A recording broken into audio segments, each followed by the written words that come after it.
Welcome to Life and Times of Cotto. I am your host, Jay Cotto, and in today's segment, I want to discuss. I want to start with a question. I'm going to answer my own question, but I'm going to start with this question. And it's probably just going to be one thing, or it might turn into various things. But the question is what makes a successful marriage? And in my personal experience, there's a lot of things that can go into what makes a successful marriage. But and I'm just going to touch on one thing. And one thing that I think is very important when it comes to marriages, you got to treat everything like it's day one. And what I mean by that, I treat my spouse as if it's the first time I seen her every day. That's the first time that I seen her every day.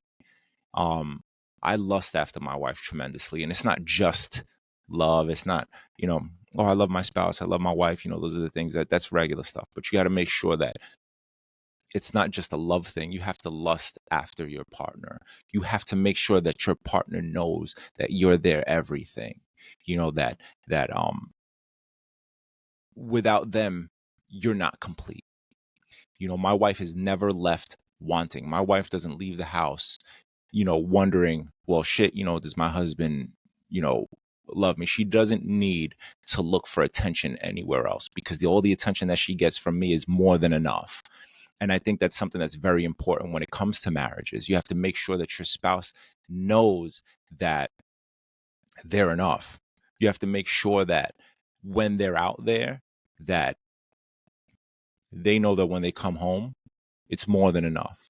Never ever leave that door open. Never leave that that question mark, if that makes sense. And that's something that with confidence I'm going to be able to tell you. My wife never has that question. Never has that question mark. She walks out of here and she goes through her day knowing how I feel about her on the regular. And it's not just a love thing, right? A love thing is that completes you. But again, on the other side of that, there's that lust thing, and that lust thing, your wife has to know that she's wanted. You know what I'm saying? Your wife has to know that she's amazing. She looks incredible. She revs your engine. You know what I mean? She pops your bubbles, whatever the fuck you want to say. Right. So those are those things that your spouse needs to know.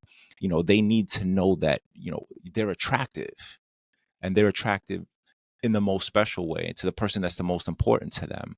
That's one of the biggest deals, and one of the things that makes a marriage successful, is to know that you're wanted, needed, and that you are attractive. You are as attractive as you felt that you were on day one. And that's something that, again, like I said, I never leave my wife ever wanting. She never has that question. And that's part of what makes my life, my life and my marriage successful. A lot of people ask that question, what makes a successful marriage? And it's stuff like that. It's stuff like that makes it successful, you know. And you see all these videos on TikTok, where you see your spouse getting undressed and the husband is just like, oh, that's a very real thing. And it could just be a man thing. If you want to chalk it up to that, you chalk it up to that. But at the end of the day, like I said, it's my wife is never left wanting. And for those that are in marriages, know what I'm talking about. For those that are in successful marriages, know what I'm talking about. And for those who are new to marriages and want to know what is part of that secret sauce, that's what's part of that secret sauce. You know, stay attractive, stay young, you know, make sure that, you treat each other as if you did when you first met, like teenagers. You have those fun times, those fun jokes, those little, those little cuddles, those little laughs, those little kisses, those little meaningful things. Make sure you keep that going, man. You can never let that go. And even if it seems like it might be at the most inopportune time, that's the time that you want to make sure that your spouse knows that you're needed and wanted and attractive. You know, take that time out to just be like, yo, you're fucking sexy. That's what you got to do, man. But anyway, that's all I got for today. I just wanted to just give off that little nugget. Do what you do it well, do it the best way you know how. Jay Cotto, and I am out.